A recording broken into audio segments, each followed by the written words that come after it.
Moi j'adore les émissions à l'ancienne, j'aime beaucoup les talk-shows. Il y avait le Grand Échiquier de Jacques Chancel, bien sûr, il y avait Apostrophe, où je crois que j'en ai pratiquement raté aucune.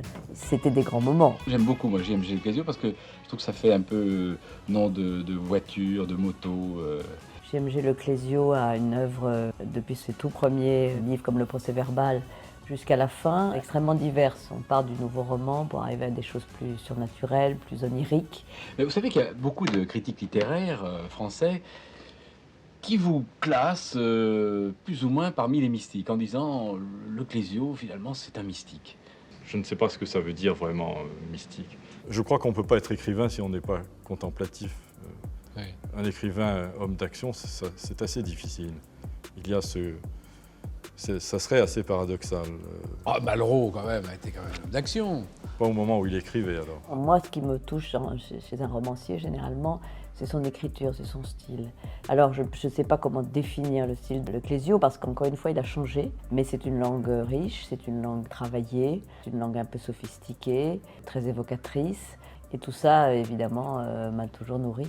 C'est vrai que vous êtes resté un enfant. Il me semble que c'est un peu pour ça que j'écris. Il me semble que l'effort de quelqu'un qui écrit, c'est pour retrouver celui qu'il était.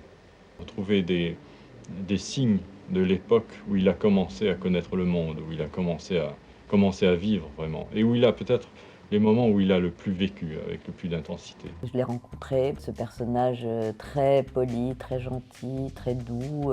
Il est un peu impressionnant, aussi par sa stature, il est très grand physiquement, très beau. Et c'est ça aussi que j'ai aimé. C'est pas du tout quelqu'un de médiatique ou qui communique énormément.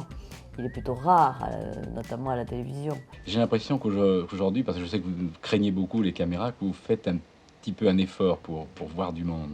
Ou pour être vu par le monde. J'aime son mystère aussi, parce que c'est un personnage qu'on ne comprend pas toujours, qui est un peu évanescent, qui est toujours ailleurs, qui est en voyage.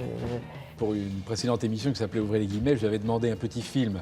Vous aviez tourné à Nice, et pendant 8 minutes, vous aviez tourné des nuages. Enfin, c'est quand même un signe révélateur de votre tempérament. Oui, mais ça ne veut pas dire que je veuille m'abstraire du tout de mais ce j'ai qui pas se dit passe ça. en dessous des nuages. Non. Il aime la nature, c'est-à-dire c'est un grand défenseur de l'environnement. Et donc il décrit mieux que personne les pays, les paysages. Ça nous fait voyager beaucoup. Quelles sont les vertus du désert? C'est le sentiment d'être libre. C'est quelque chose de très, très fort et qui manque beaucoup à la civilisation actuelle. Je trouve que c'est une grande force d'être capable de profiter du silence, d'être capable de l'assumer. Et on est de plus en plus dans un monde qui est programmé, organisé, qui est fait pour être rentable. On est de plus en plus heurté, de plus en plus soumis à cette agression du monde urbain. En 1992, dans l'émission Caractère, présentée par Bernard Rapp, Le Clésio présente son livre Étoile errante. Vous faites bien de le citer. J'ai eu envie de raconter l'histoire de cette jeune Palestinienne qui, pour moi, était presque une sœur d'Esther, de la Juive. La guerre vue par les enfants, c'était un événement tout à fait incompréhensible qui n'avait pas de limite. Alors Nejma, c'était quelqu'un qui ne pouvait pas parler, c'était quelqu'un qui ne pouvait pas s'exprimer. Et c'est pourquoi j'ai eu envie qu'elle parle. Je pense qu'on a forcément besoin de grandes histoires.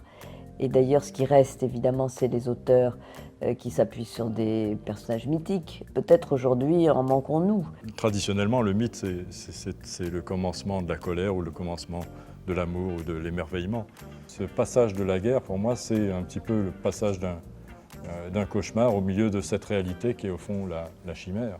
Oui, chercher un trésor, c'est chercher une chimère, mais la guerre est une chimère destructrice, beaucoup plus grande. La folie n'est pas étrangère. La haine vient des hommes. Et ils se détruisent les uns les autres sans le savoir.